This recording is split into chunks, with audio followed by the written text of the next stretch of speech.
अस्सलामुअलैकुम सामीन। 26 सफ़रुल मुज़फ़्फ़र और 13 सितंबर है।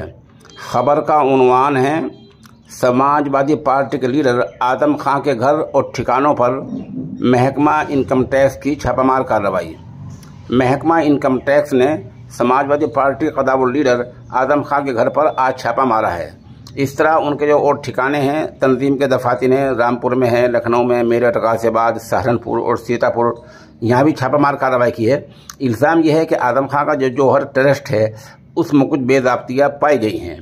बता दें कि 6 महीने पहले भी महकमा इनकम टैक्स ने साबिक वज़ीर आदम खां, उनके अहलिया तंजीन फातिमा और बेटे अब्दुल्ला खां के महकमा जो हल्फनामा दिया था अपनी आमदनी के बारे में, जायदाद के बारे में, उसकी जांच शुरू की थी।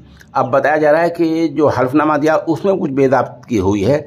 पुलिस का और महकमा इनकम टैक्स का ऐसा मानना है। इन्हीं मामलों को लेकर आदम खां घर पर आज छापामार कार्रवाई की है।